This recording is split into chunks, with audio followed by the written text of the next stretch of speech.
তখন সে বুট বাদাম খায় না।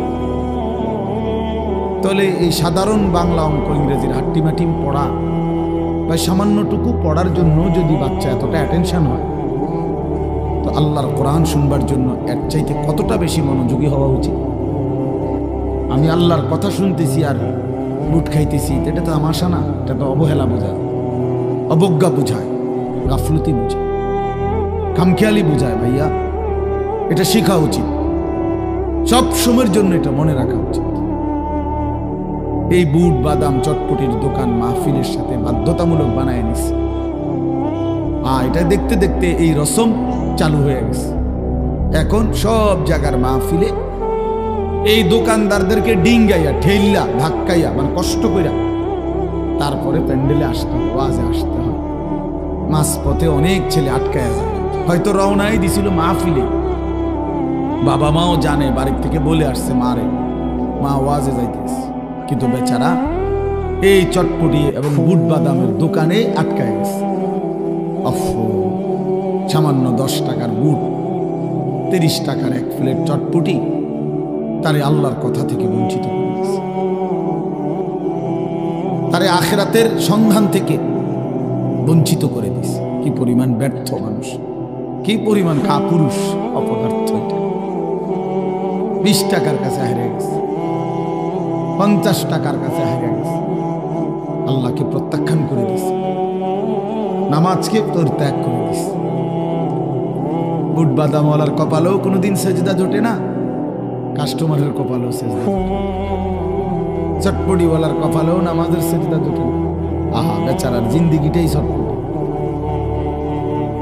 পৃথিবীতে আসছেই চটপটি বেচতে, পৃথিবীতে কবরে যেদিন যাবে সেদিন চটপটি নিয়েই কবরে যাবে।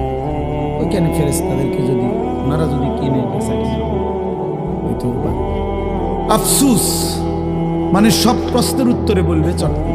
মান রব্বুক, চটপটি। ওমা দীনুকা, চটপটি। ওমান হাদাল্লাযী বুইসা ফীকুম, বুট পেঁয়াজ, হ্যাঁ বুট বাদাম। তো নাহলে সে কি বলবে? তো জানেই না, তার তো জিন্দিগি এটা, তার তো জীবনটাই অটো, তার জীবনটাই তো সিএনজি, তার জীবনটাই তো চা দোকান, তার জীবনটাই তো দুনিয়ার একটা সংসার।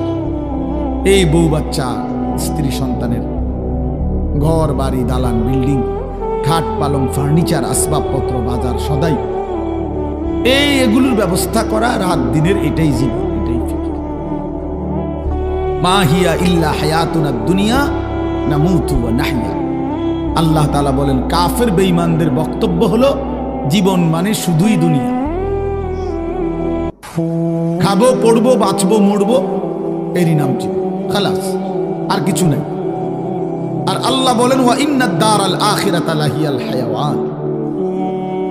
কাফেরদের কথা হলো দুনিয়াই কেবল, বেঈমানের কথা যে দুনিয়াই কেবল জীবন।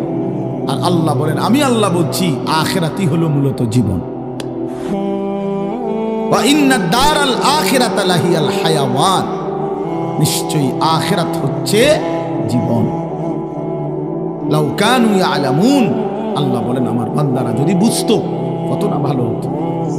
হায় বান্দা যদি বুঝতো যে আখিরাতই জীবন, কত না ভালো হতো।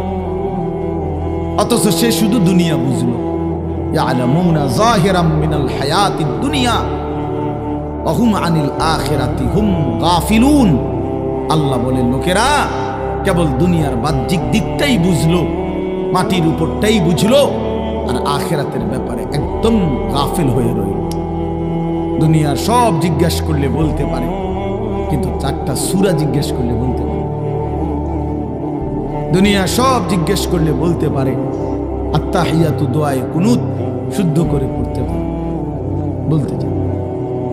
একটা লাইন আল্লাহর কোরআন দেখে দেখেও শুদ্ধ পড়তে পারে। আফসোস, ইন্নাল্লাযী লাইসা ফি জাওফিহি শাইউম মিনাল কোরআন কাল বাইতিল খারিব।